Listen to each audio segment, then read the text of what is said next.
պարոն Սուրենյանց, Բարգավաճ Հայաստանի համար փաստորեն ճակատագրական եղան այն երկու ընտրատեղամասերի արդյունքները, որոնցում քվեարկության ժամի ավարտից հետո դեռ զինվորներ էին շարունակում քվեարկել եւ որոնց արդյունքները ԿԸՀ-ն չեղյալ հայտարարեց փաստացի։ Հիմա ԿՊԱ-ականները հայտարարում են, թե զինվորների քվեն այսպես իրենց բառով գողացվել է ընդդիմության բարձրացրած հիստերիայի պատճառով։ Վահագն Ալեքսանյանը օրինակ ԿՊԱ-ական, ինչպես իր քաղաքական առաջնորդն է սիրում ասել, անհոգնել Facebook-ում գրում է, ես մեջբերեմ, երբ այս ընդդիմությունը առաջիկա 5 տարիներին կարտասանի բանակ կամ զինվոր բառերը, նրանք պիտի հիշեն, որ հերթափոխից իջած ու քվեարկած զինվորների ձայնը անվավեր սարքելու process են գեներացրել։ Ինչպես կգնահատեք այս բնույթի։ Ամենատգետ ուսապարկն է թերևս, որին չարժի ընդհանրապես որևէ կերպ մեկնաբանել,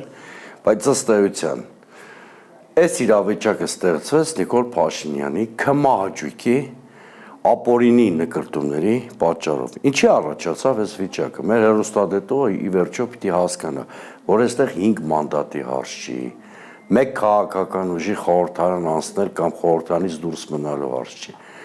Ուրեմն ստեղծվեց մի իրավիճակ, երբ ԲՀԿ-ն դարձավ լակմուսի թուղթ։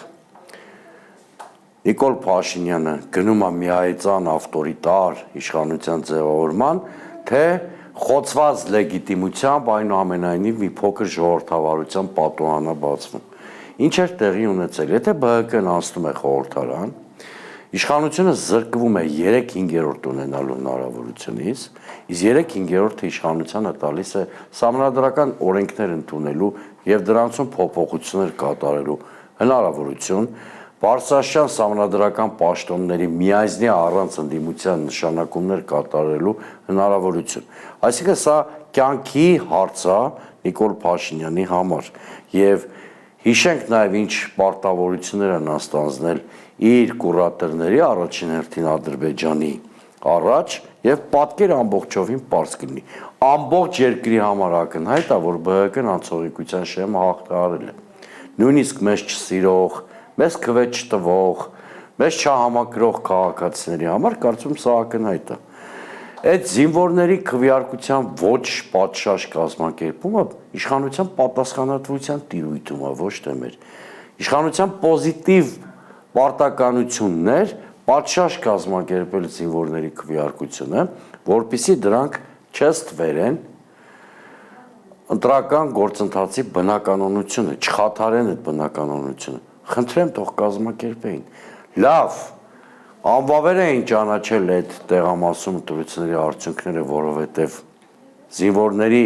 20:00-ից հետո քվեարկության պատճառով բնականոնության հարցեր, մեր պահանջը շատ իրավաչափ էր։ Ընտրական օրենսգրքի սահմանադրական օրենքի 101-րդ հոդվածն ասում է, որ եթե տեղամասերի արդյունքները անվավեր ճանաչելուց հետո դա էական ազդեցություն անելու ընդհանուր ընտրական պատկերի վրա անխուսափելի պետք է այդ տեղամասերում նշանակվեն վերաքվեարկություններ։ Սա այնքան իմպերատիվ, այնքան հստակ է,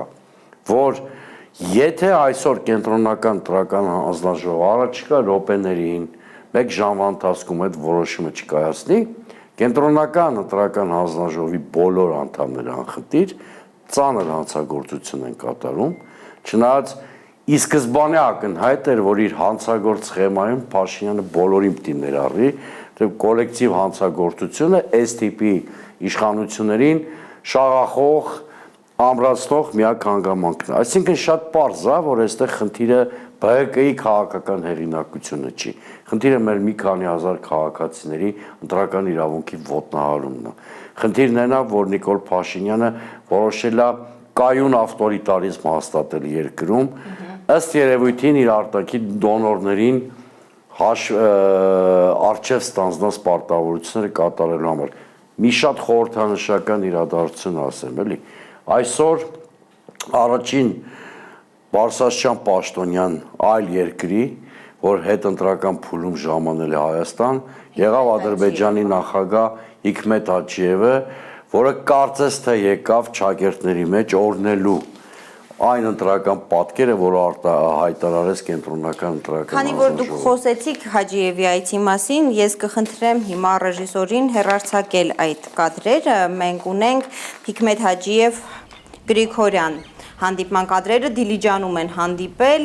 Հայաստանի անվտանգության խորհրդի քարտուղարը այդ քաղաքում է ընդունել Ադրբեջանի նախագահի օգնականին, նրա հետ շրջել Դիլիջանում, ըստ Գրիգորյանի աշխատակազմի հայ-ադրբեջանական խաղաղության օրակարգին քաղաքացիական հասարակությունների միջև փոխվստահության ամրապնդման միջոցառումներին առնչվող հարցեր են քննարկվել։ Արմեն Գրիգորյանը եւ Հիկմետ Հաջիևը պայմանավորվել են Ադրբեջանում կազմակերպել իրենց հաջորդ հանդիպումը։ Հայաստանում թրքապարտ բռնակալության հաստատման ծրագրեր են քննարկվում։ Գրիգորյան Հաջիև հանդիպմանը այսպես է արձագանքում ընդդիմություն է, լսենք մի հատված։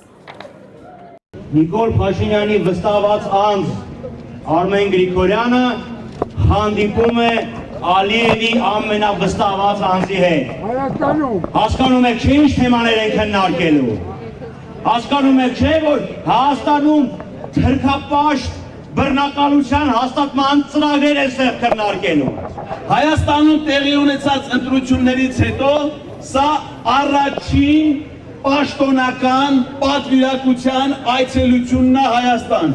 Առաջի արտասահմանցին, որ ընտրություններից հետո պաշտոնյա, որ եկել է Հայաստան, դա Ադրբեջանի նախագահի անվտանգության հարցերով խորհրդական Հիկմետ Հաջիևն է, որը այս պահին գտնվում է Դիլիջանում։ Իսկ ինչ եք կարծում, նա Նիկոլ Փաշինյանի ասած տուրիստներից, հա? Տուրիստ է եկել Դիլիջան, հանգստի է եկել, ես չեմ կարծում, որ նա հանգստի է եկել որպես տուրիստ։ Նա եկել է կոնկրետ խնդիրներ քննարկելու։ Իսկ Հիկմետ Հաջիև այն պաշտոնյանը, որը ոչ մի քայլ չի կարող անել առանց Ադրբեջանի նախագահի համաձայնության եւ հանձնարարության։ Իլհամ Ալիևի առաջի պատվիրակին արդեն գործուղել է Հայաստան, Հայաստանը թրքացնելու եւ այս տարածքի վրա Արևմտյան Ադրբեջանի հանրապետություն ստեղծելու համար։ Եվ դրանց համար անհրաժեշտ այսօր Պարոն Սուրենյանցն է տաղավարում, դուք հիշեցրիք հանդիպման մասին Հաջիև Գրիգորյան եւ ձեր գնահատականը համընկնում է, ձեր կարծիքը ընդդիմադիր գործ։ Այո, հիմա ես ասեմ ինչ է կատարվում։ Այդ 3-5-րդի խնդիրը Նիկոլ Փաշինյանի համար հենց դրանով է շատ էական եւ չեմ բացառում ամենևին, որ Ադրբեջանի իշխանությունների այս այցը կազմակերպել է հենց հիմա Նիկոլ Փաշինյանի գոտե պնդելու կամ Նիկոլ Փաշինյանին հենց այս խորհրդարանական պատկերը ցույց տալու պարտադրանքի առաջ կանգնացնելու փորձ է նաև եղել, որովհետև եթե խորհրդանում չլիներ 3-5-րդ, կասկածի տակ էր դրվում Ադրբեջանի արչև ստանձնած մի շարք պարտավորությունների կատարման երաշխիքները, հա։ Եկեք հասկանանք ինչ է կատարում։ Խոսքը ըստ էության Նիկոլ Փաշինյանի նոր մանդատի պարագայում ադրբեջանիզացիայի շատ արագ process-ի մասին է, որովհետև պարզ է, չէ, որ լոյալությունը Նիկոլ Փաշինյանի հանդեպ նախընտրական է շրջանում ու տրիփից սկսած, հա, նախընտրական պաուզա եւ կոմֆորտային պայմաններ ստեղծեցին Նիկոլ Փաշինյանի համար, որպեսզի վերարտադրվի։ Ավասիկ Ադրբեջանը, Թուրքիան, Արևմուտքի գլոբալիստական լիբերալ շրջանակները քաջալերում են Նիկոլ Փաշինյանին վերջնականացնել այսպես կոչված խաղաղության գործընթացով ստանձնած պարտավորությունները, որ իրականում միակողմանի նվաստացուցիչ զիջումների անվերջ շղթա է, եւ այս տրամաբանության մեջ պիտի դիտարկել այս այցը։ Սա նաեւ բացահայտում է ով է առաջին պատրոնը Հայաստանի իշխանության։ Օրինակ, երբ որ կներեք համեմատության համար, բայց երբ որ սովետական Հայաստանում ենթադրենք ինչ-որ խնդիրներ էր լինում, ՑԿ-ից մարդ էր գալի, Կենտկոմից, Մոսկվայից, որպեսզի գլոբալ հարցերին թաստան։ Հիմա փաստորեն մեր ՑԿ-ն ու Կենտկոմը դարձել է Բաքուն։ Եվ Բաքուն միանգամից իր էմիսարին ուղարկեց, սա սիմվոլիկ կապ ունի մեր ԿՀ-ի կողմից այսօրվա արդյունքների ամփոփման հետ։ Այն ինչ կոչվում են խաղաղության գործընթաց, Հայաստանի ադրբեջանիզացիայի գործընթաց է։ Այս իշխանության պարագայում եւ շարունակական զիջումների պարագայում մենք շատ արագ տեմպերով վերածվելու ենք ադրբեջանական ենթապետության։ Պարոն Սուրենյանց, ձեր խոսքի սկզբում դուք ասացիք, որ բոլորի համար, նույնիսկ ձեզ չսիրողների համար ակնհայտ է, որ ԲՀԿ-ն անցել է, հաղթահարել է անցողիկ շեմը եւ անցել է խորհրդարան, ստացել է այդ 5 մանդատը, բայց ահա Ալեն Սիմոնյանը օրինակ այսօր հայտարարել է, որ ոչ միայն ԲՀԿ-ն, նույնիսկ Հայաստանը եւ ուժեղ Հայաստանը չեն ստացել ոչ մի քվե, որովհետեւ նրանք այդ կես միլիոնից ավելի ձայները համարում են ընտրակաշառքով գնված ձայներ։ Նոր երբ որ ես կենտրոնական տրական հանձնաժողովի պակում էի, ինձ մոտեցավ հարգարժան մի դասախոս եւ հուզմունքից արտասվում էր մի քանի տասնամյակ մայրբուհում դասավանդելու կենսագրություն ունեցող շատ պատվարժան պրոֆեսոր, որը ուղղակի իր տեղը չէր գտնում այդ լկտի բառապաշարի հետ կապված հենց այդ մեղադրանքների, որով տասնյակ հազարներով մարդիկ վիրավորված են։ Ինչպես կարելի է մեր կես միլիոն հայրենակիցների եւ ավել համարել ընտրակաշարքի հետևանքով առաջացած էլեկտորատ։ Ընդհակառակը ընդդիմությունը ընդհանրապես ռեպրեսիվ եւ այլ գործիքակազմով քվեներ ստանալու հնարավորություն չունի։ Եվ իրենք պիտի պատասխան տան ինչպես են գոյացել իրենց իմ գնահատմամբ 250-300,000 ձայները։ Ենթադրենք իրենք ունեցել են 450,000 քվե, այն մնացած ձայները իմ համար խիստ կասկածելի ծագումնաբանություն ունեն, այսինքն գողը առաջինն է գոռում գողության մասին, որպեսզի իրեն չմեղադրեն, ընդդիմության ձայները մաքուր ձայներ են, իսկ եթե ինչ-որ կասկածներ ունեն, խնդրեմ, առաջարկ, հենց հիմա քննարկում են բողոքներ։ Մենք առաջարկում ենք 3 տեղամասում վերաքվեարկություն անել, ուժեղ Հայաստանի եւ Միասնության թևերի մեր գործընկերները առաջարկում են ամբողջ երկրով վերաքվեարկություն անել, թող անեն վերաքվեարկություն, միջազգային ամենախիստ մոնիտորինգի տակ, թափանցիկ ընտրություններով պարզենք իրենց արգումենտներն է ճիշտ, թե մեր պնդումները, որ տեղի են ունեցել տոտալ կեղծիքներ։ Այս մարդիկ 8 տարի իշխանության են, առանց անհարմար զգալու իրենց պահում են ամենաանպատասխանատուն դիմադրի կարգավիճակում։ Բոլոր լծակները ձեր ձեռքին էին։ Օրը մեջ կամ ամեն օր ինչ-որ բացահայտումներ էի կանում ընտրակաշարքի բանի մասին։ Բան հարմար չի նման հայտարարություններով փորձում եք միլիոն 100,000-ավոր մարդկանց ինքնասիրությունը եւ արժանապատվությունը վիրավորել։ Իդեպ ես տեսա, որ Facebook-ում նաեւ այդպիսի միտում կա, մարդիկ ասում են, որ կարող են դատական հայցեր ներկայացնել։ Ու պիտի ներկայացնեն։ Ես կոչ եմ անում մեր բոլոր արժանապատիվ քաղաքացիների։ Դրանք մասնավոր հայցեր պետք է իդեպ լինեն։ Իհարկե, կոլեկտիվ հայցերը դժվար թե ընդունվեն, մասնավոր հայցերը ավելի ճիշտ է, թող դատական մարմինները հեղեղվեն։ Չնայած Ալեն Սիմոնյանը քաղաքացու նկատմամբ իր վերաբերմունքը մի 2 տարի առաջ ցույց է տվել հայտնի կենթանի օրինակով թքելով քաղաքացու վրա, որը չի հանդգնել է ճակատին ասել այն ինչ որ իշխանության քաղաքականության մասին մտածում է։ Սրանք բացարձակ սուտ մանիպուլյատիվ պնդումներ են, իրենք կեղծել են ընտրությունները, իրենք նույնիսկ հետ ընտրական փուլում գնացել են աննախադեպ կեղծիքի մեր կուսակցությանը ֆիլտրելու նպատակով, այսինքն մոլդովական սցենարի ամենագրեհիկ դրսևորման հետ գործ ունենք, պարզա չես այլանդակությունները իրանց ինչ-որ բանով պիտի արդարացնեն։ Եվ հետո, եթե իրենք գտնում են, որ նման մասշտաբային կեղծիք ա եղել ընտրակաշարքների միջոցով, առավել ևս դա հիմք կա նոր ընտրություններ անցկացնելու։ Բա համընդունես, որ իբրև թե ընտրակաշարքն ա ձևավորել խորհրդարանի առնվազն 1/3 կամ 40%-ը, համ էլ դրա հետ հաշտ լինես, ընտրությունները լեգիտիմ համարես, Նիկոլ Փաշինյանը չի էլ հասկանում, որ իր իշխանության տակ ինքը եւ իր թիմակիցները իրենց անպատասխանատու այս եվրոպեական քաղաքական կոնյունկտուրայից բխող հայտարարություններով ական են դնում։ Ուրեմն դուք լեգիտիմ չեք։ Պարոն Սուրենյան, դուք խոսեցիք այն մեղադրանքի մասին հայտնի ընդդիմության, որ հենց իշխանությունն է կեղծել ընտրությունները, եկեք վերհիշենք ընտրությունների ընթացքը ու թե ինչ խախտումների համար է գործող իշխանությանը մեղադրում ընդդիմությունը, կվերադառնանք ռեպորտաժից հետո։ Թեկնածու մինչև ժամը 20:00-ն իրավունք չունի լինել տեղամասում, պարոն։ Ինչ անեն, ինեսը։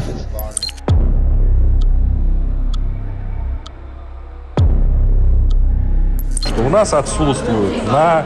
урне для голосования пломба с одной стороны. Իշխանությունները այլանդակ կերպով օգտագործել են վարչական ռեսուրս, օգտագործել են կրիմինալ, օգտագործել են թաղային խուժանի։ Դուք մոտեցաք ու ասեցիք, որ այդ թերթիկը ինքը պահի։ Ինչի արեցիք։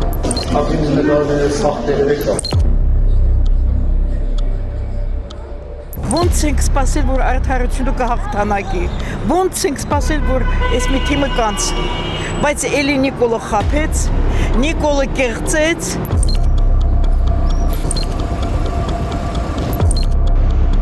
Арестов, задержаний,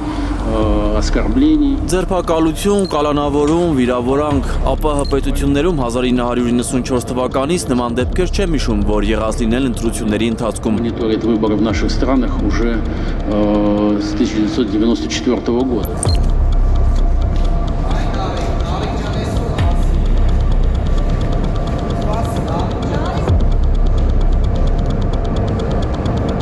Կամ երկրորդ փուլ պատդի կամ պետք է ինքը հեռանա։ Նա ընտրված չի, ոչ մեկ իրան չի ընտրել։ Отсутствует печати. Только лишь с одной стороны присутствует, здесь нету, тут нету, нигде нету. Այսքան տարի բոլոր ընտրությունները եղել է, սենց հիմարություն չի եղել, ամոթ իրանց։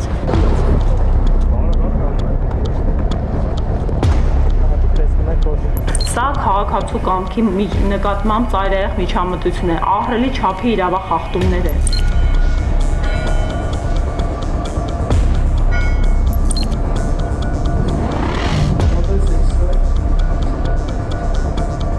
Ընտրությունների կազմակերպման այս ձևով ինքն իր երկու ոտքերին կրակել է։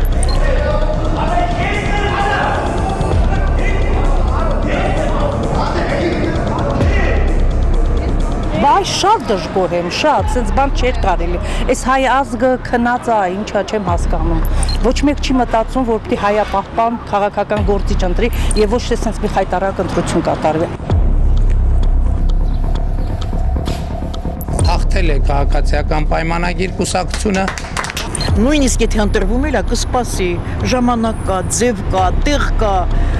Թող հայտարարի, թող ասի ինքն անցել։ Այդքան լկտի մարդ։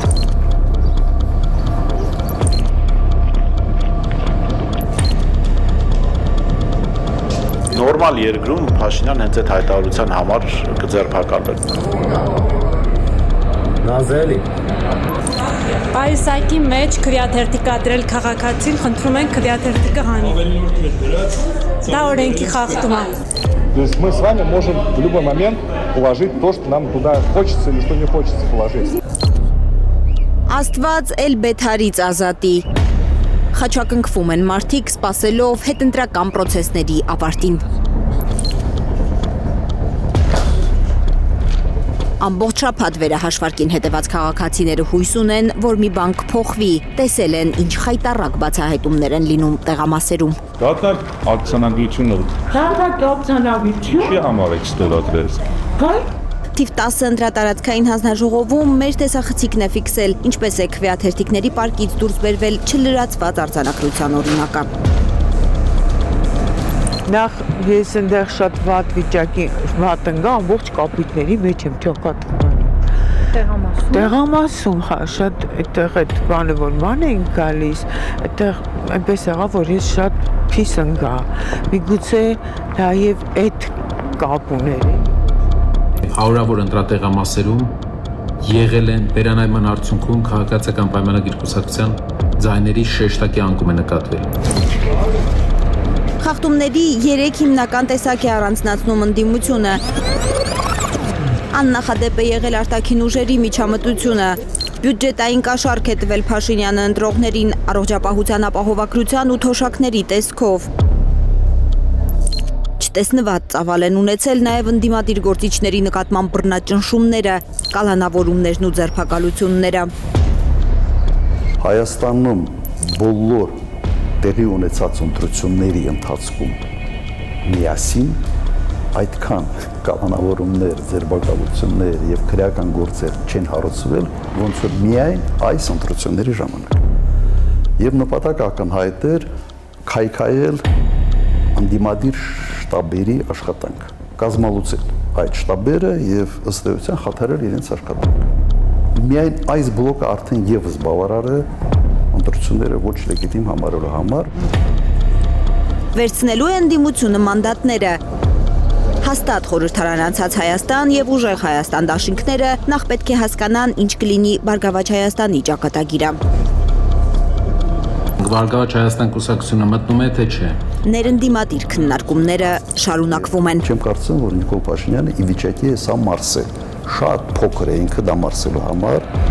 ոչ այդ գիտելիքները ունի, ոչ այդ ռեսուրս ազդեցության ունի։ Նաև այս ընտրությունները ցույց են տալիս, որ այդ ազդեցություն, այդ ռեսուրսը դու այլևս չունես։ Չի մարսելու ինքը այս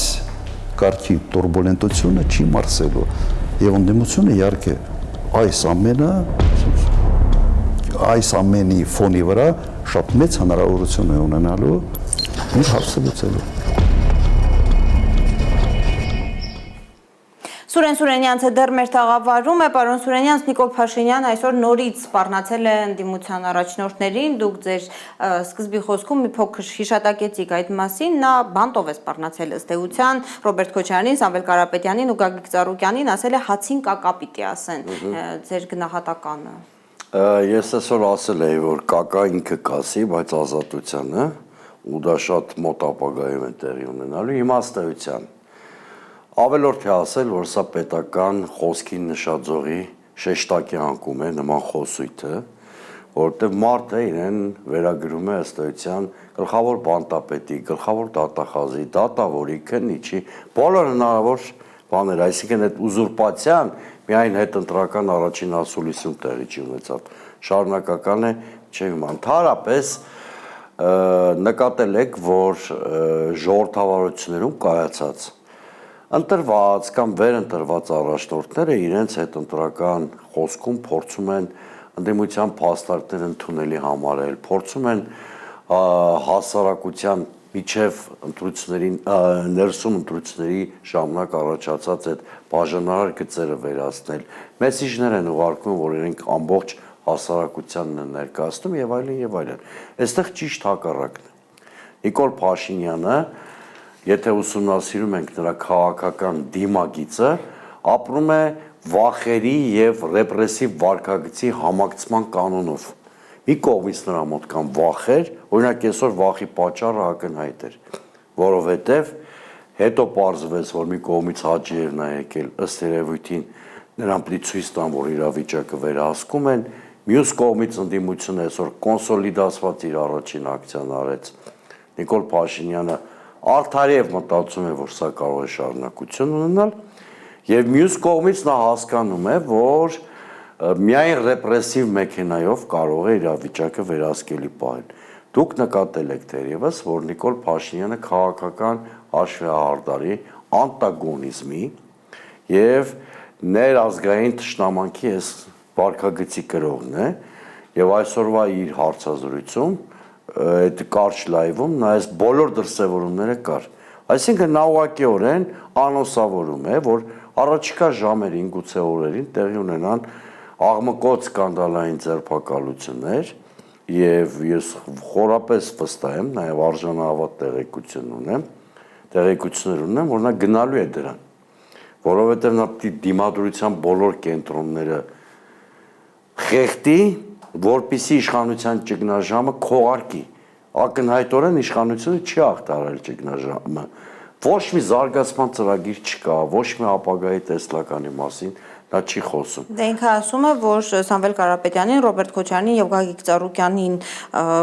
բանտ նետելը ներքաղաքական առաջիկա առանցքային օրակարգն է։ Դա այսինքն 550,000 առնվազն մարդու վիրավորելով, պիտակավորելով նոր այդ մասին էլ ենք խոսում։ Նրանց առաջնորդներին բանտարկելը ամենևին ապագայի տեսլականի մասին չէ։ Սա ազգային դիմադրության օջախները կոտրելու անթակույց փորձ է, որտեղ նա հասկանում է, որ իր իշխանությունը տուրբուլենտության այնպիսի շրջափուլի մեջ է մտել, որ առանց ռեպրեսիվ մեքենայի անընդհատ աշխատանքի ուղղակի այս թվացյալ կայուն իշխանությունից ոչինչ չի մնա։ Այսօր դուք էլ եք տեսել, չէ՞։ Ընդամենը մի քանի հազար մեր համակարգացիների հավաքը ինչպիսի ոստիկանական մեծաթիվ ուժերով էր պաշարված։ Ընդ որում ոչ միայն այդ փողոցով, ամբողջ Երևանի կենտրոնում մեծաթիվ ոստիկանական կուտակումներ են։ Ես նախագահ Ռոբերտ Քոչարյանի դիտարկման հետ քիչ առաջ ընկած համաձայն եմ։ Սա տուրբուլենտության այնպիսի մասշտաբ է, որ Նիկոլ Ենոքավանցին հաստատ մարսել չի կարող։ Դա գիտեք, հիմա ժողովրդի մոտ տպավորություն չլինի, որ այս մասին անդադ խոսում ենք, խոսքը օրերի մասին է, որ մի քանի օրում հանգուցալուծվելու է այս խնդիրը եւ մենք անցյալ դարձնենք Նիկոլ Փաշինյանի իշխանությունը։ Իմ գլխի մեջ եղած սցենարով, որը հիմա ակտիվ քննարկում ենք տարբեր ընդդիմադիր գործընկերների հետ, իսկապես կա կոնսոլիդացիա, հեսա առաջիկա րոպեներին կամ ժամերին մեր հասարակությունը կհամոզվի, որտեղ 5 քաղաքական ուժեր հանդես են գալու համատեղ հայտարարությամբ։ Առաջիկա 6 ամսից 1 տարվա ընթացքում, եթե ընդդիմադիր առանցքային ուժերը կոնսոլիդացված նպատակային արդյունավետ գործունեություն ծավալեն, Նիկոլ Փաշինյանի իշխանությունը փլուզվելու է։ Ու այս ընտրությունների պատրանքից թող մեր հասարակությունը դուրս գա։ Մարդկանց մոտ վախ կա, պարոն Սուրենյանց, որ այդ փլատակների տակ կարող են մնալ նաև մեր երկրի որոշ հատված։ Մեր խնդիրն է նա, որ Նիկոլ Փաշինյանի իշխանության փլուզումը տեղի ունենա այդ արավիրքից առաջ։ Կա նման վտանգ, բայց ի վերջո եկեք ստեղել մի քիչ հասարակության հետ անկեղծ լինենք, հասարակությունն էլ իր վարկագծի հետ թող մի քիչ անկեղծ լինի, որտեղ այնուամենայնիվ մի քանի 100,000 ընտրողներ այս մարդը ունեցել է, ինչի վրա այս կեղծիքի մանիպուլյացիայի կայսրությունը եւ կեղծված ընտրությունները կառուցել է։ Բայց ցանկացած ընտրություն դրա համար ենք մեր հասարակությանը զգուշացնում։ Ցանկացած ընտրություն իր բացասական արդյունքով անդառնալի հետևանքներ է ունենում։ 21-ի ընտրության հետևանքը եղավ Արցախի կորուստը։ Ցավոք սրտի հունիսի 7-ը ինչքան էլ մենք նպատակային եւ արդյունավետ գործենք, որոշակի բացասական հետևանքներ ունենալու է։ Դրա համար ենք մենք մեր հասարակությանը ասում, հունիսի 7-ը սովորական ընտրություն չի։ Դա է նշանակությամբ հավասարազորը 91 թվականի սեպտեմբերի 21-ի հանրաքվեին։ Այս զգուշացումները ցավոք սրտի, ճիշտ է հասարակական տրամադրությունները փոխվեցին, ճիշտ է հասարակությունը գիտակցեց շատ վտանգներ, բայց այնուամենայնիվ սա նաև ինքնակրնադատաբար ասեմ, ողջ ընդդիմությանն վերաբերվում, մենք չկարողացանք հունիսի 7-ին կրիտիկական այն վիճակը ստեղծել, որ փոփոխությունը հենց հունիսի 7-ին լիներ։ Սրա համար մենք պիտի հայցենք մեր հասարակության ներողամտությունը, որտեղ մենք պարտավոր ենք իշխանության այլանդակության բոլոր դրսևորումներ հաշվի առնել եւ 4-5 քայլ առաջ նայել, հա։ Բայց մյուս կողմից աշխարհի վերջն էլ չի, ինչ չի ստացվել հունիսի 7-ին, ցավոք սրտի որոշակի կորուստներով նաեւ երկրի համար, մենք պիտի կարողանանք մաքսիմում արագ անել, իսկ դա կայծակնային չի ստացվում, հեղափոխական վիճակ չառաջացավ երկրում։ Դա ինչի՞ց է, որտեղ հասարակությունը բևեռացված է։ Նիկոլ Փաշինյանի քաղաքականության ամենամեծ ավերներից մեկը է, որ այլևս հասարակությունը որևէ բանի շուրջ չի կոնսոլիդացվում։ Ոչ իր իշխանության, որտեղ իրենք Հայաստանից կտրված են, ոչ էլ բայց որևէ ռացիոնալ բանի։ Այս բևեռացվածությունը հաղթահարելու ճանապարհով այս 5 քաղաքական ուժերի համատեղ հայտարարությունը ինչ որ հետաքրքիր ոնց որ շանս է դառնում, հա, այս առումով կարծես թե ասեք, որ ուժերն են, եթե գաղտնիք։ Ես չէի ուզենա բացահայտել միջև հրապարակումը, բայց այնուամենայնիվ չեմ էլ կարծում շատ մեծ գաղտնիքի հետ գործ ունենք, 3 հայտնի ուժերն են։ Ուժեղ Հայաստան, Հայաստան դաշինքները, Բարգավաճ Հայաստան։ Իմ տեղեկատվությամբ այս պահին արդեն միացել են այդ ուժերին նաև Հայ ազգային կոնգրեսը եւ Լուսավոր Հայաստան կուսակցությունները, բայց բաց է, ակնկալում են ընդդիմադիր այլ ուժերի միացում նույնպես։ Ուղղակի այս պահին իմ ունեցած տեղեկատվությամբ այդ 5 ստորագրություններն են առկա փաստաթղթի տակ, բայց փաստաթուղթը դերևս չի հրապարակվել։ Չեք ցանկանա բացահայտում անել, թե ինչի մասին է այն։ Փաստաթուղթը ընտրությունների տրվող գնահատականն է, իշխանության ոչ լեգիտիմ լինելու արձանագրումն է, այսինքն մեր հասարակական տրամադրություններից բխող արձանագրումներ են։ Բնականաբար այդ հայտարարության շեշտադրումները ուղղանշային պիտի դառնան ընդդիմության համար, ապագա գործողությունների, կոնսոլիդացված ապագա գործողությունների մասով ամենաշատը քննարկվում է այն, թե արդյոք հաստատ խորհրդարան անցած երկու ընդդիմադիր ուժերը պետք է վերցնեն մանդատները, թե պետք է հրաժարվեն այդ մանդատներից, դեռ վերջնական որոշում չունեն, կարծես իրենք էլ սպասում էին ԲՀԿ ճակատագրի հանգուցալուծմանը, ինչպես ռեպորտաժում էլ լսեցիք, ձեր քաղաքական գնահատականը կարծիքը զուտ, պետք է վերցնեն, թե ոչ։ Գիտեք, դա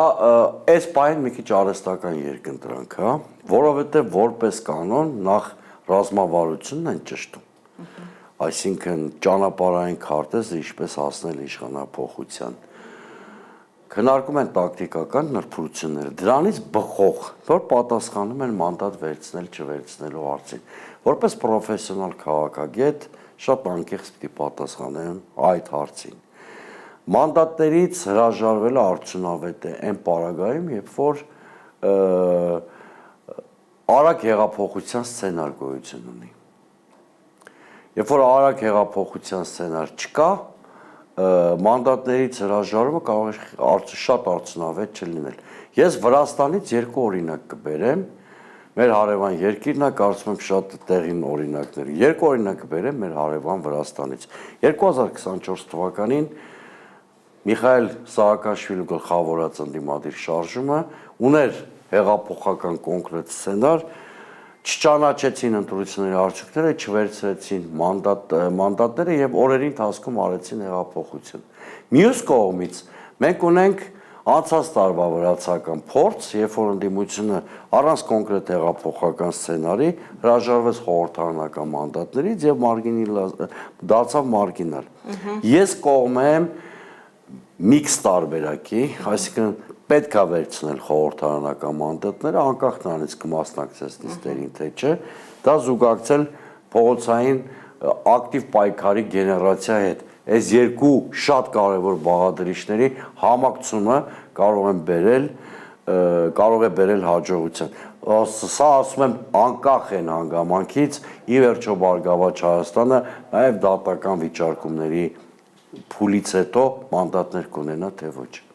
Պարոն Սուրենյան, մի պահ առաջարկում եմ վերադառնալ կենտրոնական ընտրական հանձնաժողովի բակ, տեսնենք թե ինչ իրավիճակ է այնտեղ հիմա։ 9 մանդատ,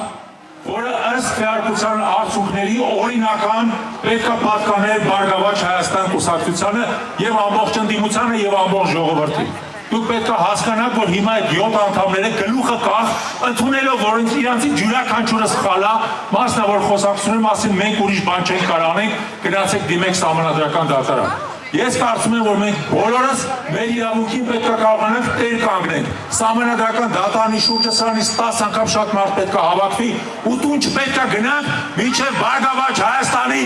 մանդատները չվերականգնվեն։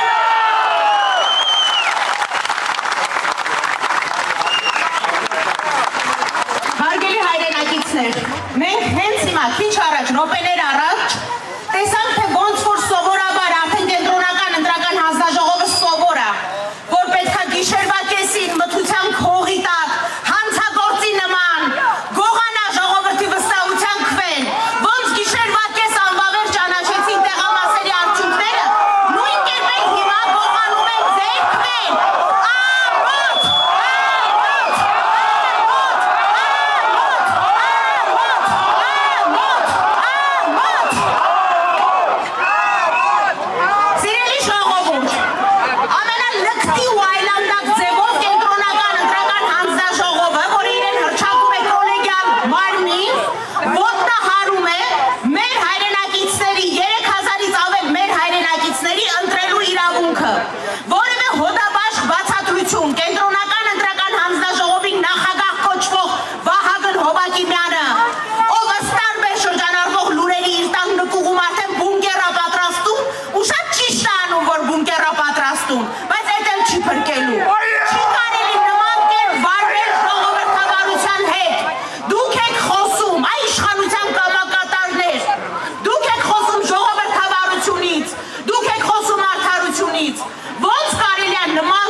ընտրություն կատարած մեր հայրենակիցների քվեի նկատմամբ։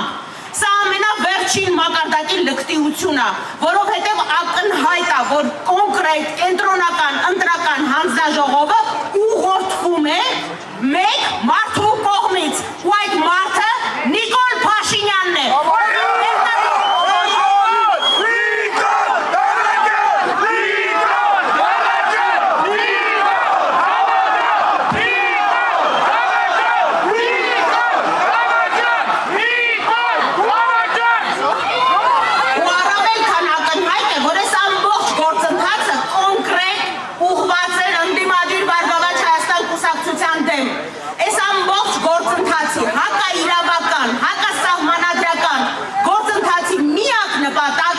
Թույլ չտալներ, որ Բարգավաճ Հայաստան կուսակցությունը հայտնվի խորհրդարանում։ Ես իհարկե հասկանում եմ, որ դուք սարսափած եք։ Սիրելի հայրենակիցներ, հիմա կարող է վատ հասկացվել Իվետ Ատոնոյանի խոսքը, որովհետև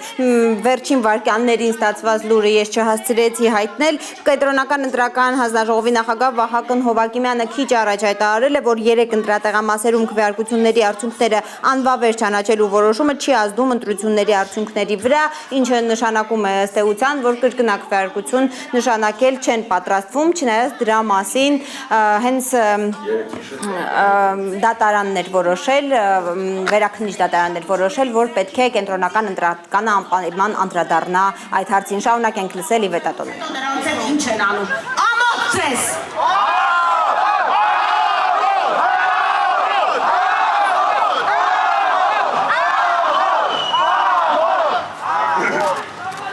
Ժողովուրդ ջան, մոտ մի ժամ առաջ կհիշեք, ես կանխատեսում արեցի, որ հենց նման զարգացում ենք տեսնելու։ Անկեղծ եմ ասում, նաև այդ դահլիճում էլ ուղիղ ասեցի, թող ես սխալված լինեմ, թող մենք սխալված լինենք, բայց ԿՊ-ԿՀ-ից ուրիշ բան սպասել հնարավոր չէ, ժողովուրդ ջան, ամոթ!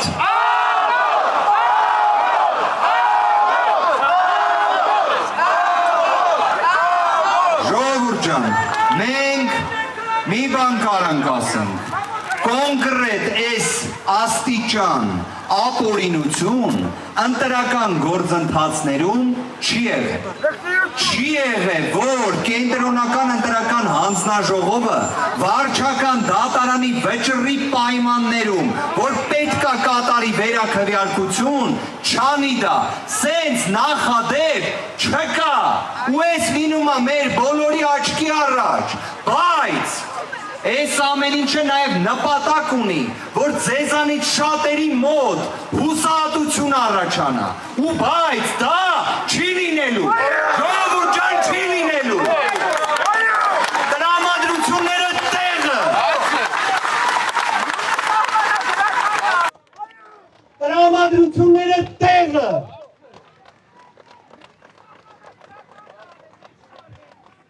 մենք այս կետից ունենք նաև լրացուցիչ գործողություններ, որ անելու ենք։ Մենք այնպես չի, որ անակնկալի ենք եկել։ Կոնկրետ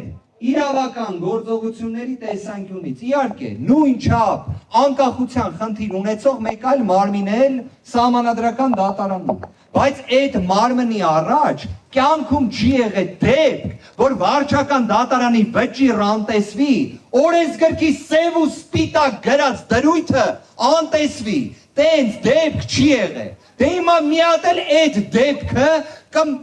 կամրագրենք, լավ, չասենք ուրիշ գործողություն կանենք, կամրագրենք, ցույց կտանք, կշարժվենք առաջ։ Մի վարքյան չընկճվեք, ժողովուրդ ջան, որտեղ սենց տեսակ ապօրինությունները հենց դրա համար արվում, որովհետև այս մարդիկ հասկացել են, որ իրենք չեն հաղթել, չեն հաղթել։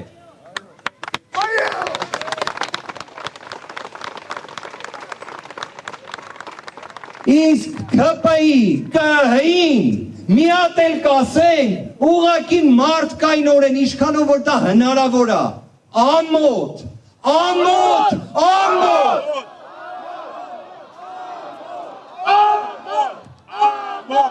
ամոթ,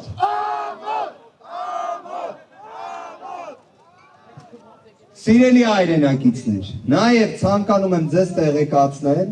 որ չնայած այս ամենը նաև մի քողարկված նպատակ էլ ունեցել, որ մաքսիմալ հնարավորություն ստեղծվի, որ ընդդիմադիր դաշտը լինի չհամախմբված։ Այս ընթացքում արդեն կոնսուլտացիաներ են տեղի ունեցել քաղաքական, քննարկումները տեղի են ունեցել, եւ ես հակիրճ կներկայացնեմ հայտարարության տեքստ, որը արդեն իսկ այս փուլում թվով 6 կուսակցությունների կողմից հաստատվել է եւ համատեղ հայտարարություն է, եւ այն կարճ ժամանակ հետո նաեւ կներկայացնենք, թե որ այլ ուժերը եւս միացել։ Ես երևի հակիրճ ներկայացնեմ։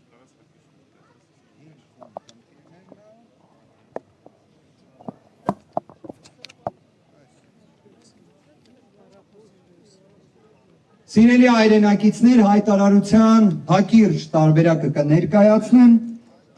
տրամաբանությունը հետևյալն է, թվով 6 քաղաքական ուժեր, Ուժեղ Հայաստան կուսակցությունների դաշինքը, Հայաստան կուսակցությունների դաշինքը, Բարգավաճ Հայաստան կուսակցությունը, Լուսավոր Հայաստան կուսակցությունը, Հայ ազգային կոնգրես կուսակցությունը, Ազգային ժողովրդական բևեռ կուսակցությունը։ 2026 թվականին հունիսի 7-ի ընտրությունների վերաբերյալ արձանագրել են թվով 5 խոշոր խումբ հանդիսացող ֆունդամենտալ ընտրական խախտումներ։ Այդ խախտումներից մի քանիսը նաև այսօր ներկայացվել էր կենտրոնական ընտրական հանձնաժողովի նիստին։ Նշված ուժերը ստորագրելով այս հայտարարության տակ հստակ արձանագրում են, որ ընտրության արդյունքները չեն կարող հիմք հանդիսանալ լեգիտիմ եւ ժողովրդի մեծամասնության վստահությունը վայելող իշխանության ձևավորման համար։ Այո! Երկրում իրավիճակի հետագա ցանկացած էսկալացիայի ողջ պատասխանատվությունը ամբողջությամբ ընկնում է Նիկոլ Փաշինյանի եւ նրա վարչախմբի վրա։ Մենք շարունակելու ենք գործել բացառապես սահմանադրության, օրենքների եւ ժողովրդավարական սկզբունքների շրջանակներում, պաշտպանելով քաղաքացիների ազատ կամարտության իրավունքը եւ Հայաստանի Հանրապետության պետականության ու ժողովրդավարության հիմնարար արժեքները։ Մեր ապագա որոշումներում եւ գործողություններում ելնելու ենք բացառապես այս իրողություններից եւ իհարկե տեր ենք կանգնելու յուրաքանչյուր քվեին, որը տրվել է մեզ, եւ արձանագրելու ենք, որ այս մարդիկ, այս խմբակը չի հաղթել այս ընտրություններում։ Ինչքան էլ կեղծիկ արել են, չեն հաղթել։ Հետագա գործողությունների մասին, սիրելի հայրենակիցներ, լրացուցիչ կիրազեկենք, առնվազն գործողություններ կան, որոնք կատարվելու են։ Բայց մեկ անգամ եւս որևէ մի բան հուսած չլինեք, ժողովուրդ ջան, գնում ենք առաջ։ Այո!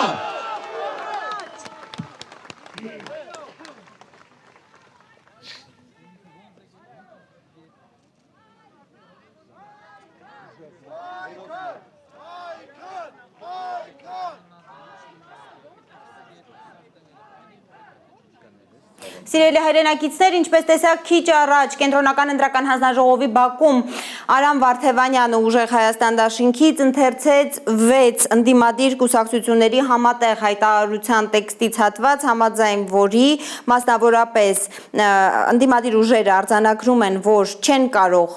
ընտրությունների վերաբերյալ ներկայացված պաշտոնական տվյալները արտացոլել ժողովրդի կամքը, դրանք չեն ներկայացնում ընտրությունների իրական արդյունքները, այսպիսի պայմաններում արձանագրված արդյունքները չեն կարող հիմք հանդիսանալ օրինական իշխանության ձևավորման համար, հետևաբար գործող վարչախումբը եւ նրա ձևավորված իշխող ուժը զուրկ են որևէ լեգիտիմությունից, երկրում իրավիճակի հետագա ցանկացած էսկալացիայի ողջ պատասխանատվությունը ամբողջությամբ ընկնում է Նիկոլ Փաշինյանի եւ նրա վարչախմբի վրա, գրված է հայտարարության տեքստում։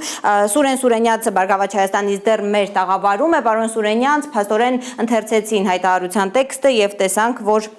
փաստորեն կենտրոնական ընտրական հանձնաժողովը մերժեց կրկնակվեարկություն անելու որոշումը, ձեր գնահատականը։ 3 շատ կարևոր արձանագրում։ Ես մեր եթերի սկզբում անմեղության կանխավարկածը արգելով, չնայած կանխատեսում էի 100%-ով այս սցենարը, նշեցի, որ մենք կանգնած ենք ավազակապետության վերածվելու ճանապարհին։ 1 ժամ էլ չկա երևի ամբողջ, որ ես եթերում եմ, հիմա կարող եմ հստակ արձանագրում անել, որ Վագն Հովակիմյանն է եւ ԿՀ մյուս անդամները քրեորեն հետապնդելի արարք են կատարել։ Նրանք չեն կատարել վարչական դատանի 3-վա որոշումը, այդ 3 տեղամասերում վերաքվեարկություն նշանակելու մասին։ Սա Նիկոլ Փաշինյանից եկող ապօրինի իրանք է, որ իրենք կուրորեն կատարել են եւ Վագ Ալեքսանյանը եւ մյուսները թող գիտակցեն, որ Նիկոլի թեթև ձեռքով հիմա դարձել են հանցագործներ։ Երկիրը գտնվում է ավազակապետության ռեժիմում, սա առաջին դեպքն է, որ կենտրոնական տրական հանձնաժողովը չի կատարում դատարանի որոշում։ Սա մեկ։ Այս մի արձանագրում անենք, այսինքն այլևս գործ ունենք օրենքից դուրս գտնվող լեգիտիմություն չունեցող իշխանության հետ, որը ամենամեղմ ձևակերպում ավազակա խումբն է, որտեղ մի խումբը, եթե տնօրինում է լծակների, որ իրեն չի պատկանում իրավունքի ուժով, այլ անուն չի կարող ունենալ։ Երկրորդը ուրախությամբ արձանագրենք, որ այս պահին առնվազն 6 քաղաքական ուժերի կոնսոլիդացիայի հետ գործ ունենք, ներքին վստահություն ունեմ, որ միասնության թևերի համալրումով դա կդառնա 7, շուտ տակտիկական խնդիրներ կան, ես կարծում եմ ժամանակի ընթացքում դրանք կհաղթահարվեն, այսինքն ընդդիմության կոնսոլիդացիա ունենք, երրորդ արձանագրումը մեծ հույսեր չունենք ոչ վարչական դատարանի, ոչ սահմանադրական դատարանի հետ, այնուամենայնիվ վիճարկումների փուլ ենք մտնելու այդ երկու ատյանները, այստեղ իրավաբանների որոշելիքն է, սկզբում վարչական դիմեն նոր սահմանադրական դատարան, թե միանգամից սահմանադրական դատարան, այնուամենայնիվ հիմա այդ ճանապարհը բացվել է։ Սա իրավական մասով, քաղաքական մասով ես դες հավաստիացնում եմ, որ այս րոպեից սկսած երկիրը թողարկողում է ներքաղաքական տուրբուլենտության փուլ, որի հանգուցալուծումը կլինի այն օրը, երբ այս իշխանությունը հեռանա։ Դա կլինի 5 շաբաթ, 5 ամիս, թե ինչքան ես չգիտեմ, բայց մեր հասարակությունը թող վստահ լինի, որ ընդդիմադիր այս կոնսոլիդացիան չի համակերպվելու հայտարարված արդյունքների հետ եւ արդեն իսկ կրճակել ենք իշխանության ոչ լեգիտիմ լինելը, իսկ դրանից բխում է հստակ գործողությունների եւ հստակ ուզում եմ մենք հասկանանք նույնիսկ 2021-ի եւ այսօրվա տարբերությունը։ 2021 թվին էլի իշխանության որակի մասին մենք ունեինք այս խիստ գնահատականները, բայց անհամեմատ ավելի ամուր էր Նիկոլ Փաշինյանի լեգիտիմությունը։ Ամենայն դեպս լրջորեն չէր վիճարկվում։ Հիմա այս մարդիկ ոչ միայն հայրենիքի գողեր են, այլ նաև ժողովրդի քվեի գողեր են, լեգիտիմությունից դուրս գտնվող մի խմբակա, որին օր առաջ հեռացնել է ցանկացած օրինապաշտ եւ արժանունապատիվ քաղաքացու առաքելություն։